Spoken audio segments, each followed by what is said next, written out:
Yo, what's good everyone? Today I'm going to show you how to deal with LING's, AOP and Eddie's relax stance. I'm going to timestamp it so that if you know one character better than the other and you know all this stuff, then you can skip straight to Eddie's where I go over all Eddie's stuff, or just LING. You can choose which one you want to go to, so that'll be down in the description. But first off, I'm going to start with LING. LING is very tricky. Obviously, your AOP crushes quite a lot of mids. So you have to know what mid you're challenging with. I'll go through them all now here. So back one hits sometimes, and sometimes it whiffs depending on the angle. So if I'm from that part, it will hit if I'm dead straight in front. But sometimes it whiffs. So back one you need to be really careful using. Same with down forward four. Down forward four will hit, but I think off axis it. Oh no, down forward four hits all the time. Down forward four hits all the time. Then I thought that would messed up off axis, but no, that seems to be a really good tool, so we use that. Your best one is definitely back three. Back three will always hit AOP. It's really low. There's nothing she can do about that. So I suggest when LING players do something safe, a lot of the time they can go into AOP. You challenge with back three. I know 1-2 is one of Claudio's best neutral moves to use, but back three is probably the best option in this matchup. Also, the 1+2 string will work against AOP. That will hit every time. Another option, well, back four is a bit of a weird one. For some reason that doesn't work, so they can get out of rage drive like that. Just AOP through it, and the second hit will catch. So that's something you can be aware of if you think, obviously if you don't delay the string, but a lot of Claudios delay the string. But against LING, obviously it's unsafe, but she can't block obviously in AOP. So that's something you can use, the second hit will hit.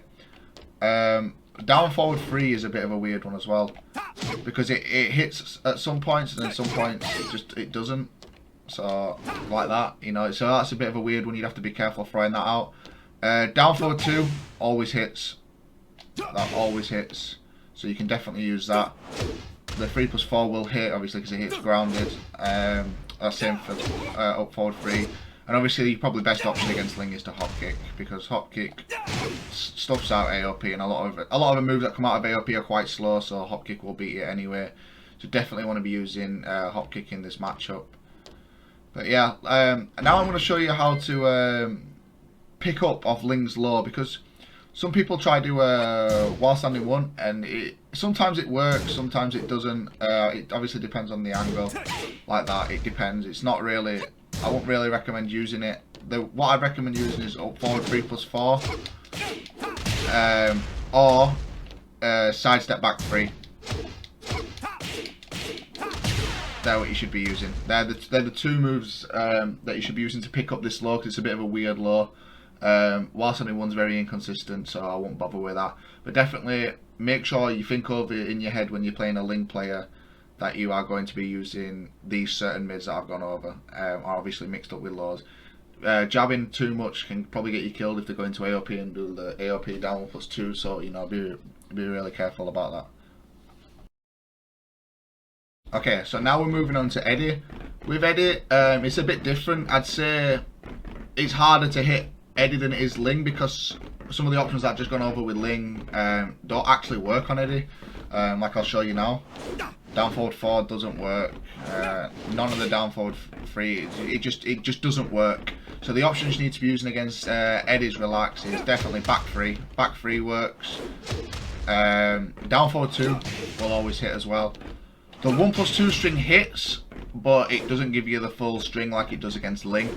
So you need to be really not really careful about using that, but think on that back. There's better options than just using that, because you don't actually get the full string.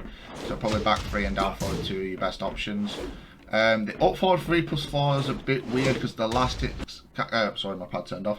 The last hit kind of hits, but it can be a bit inconsistent.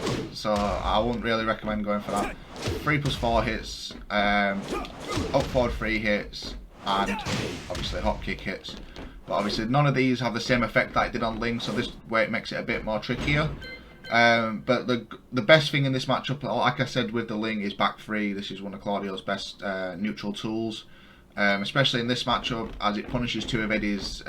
One of his is while standing 1-3, and the other is his back 3-3. Back 3 will actually punish this for a launch. A lot of people will think, oh, I don't know how to pick this up, but back 3 every time will, you know, it'll get you the combo. Same with the back 3-3. You use your own back 3, and then you get your own combo. So these are the tools that you need to be using in this matchup instead of, like, you know, just jabbing and maybe getting yourself launched. If you see Eddie in like doing moves from relax where he's going into the handstand and stuff, again, back 3 will float out of that. So you definitely need to be using back 3.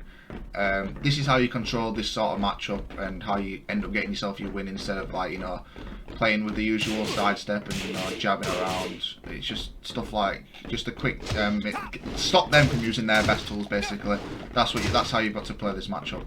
But yeah, thanks for watching, guys.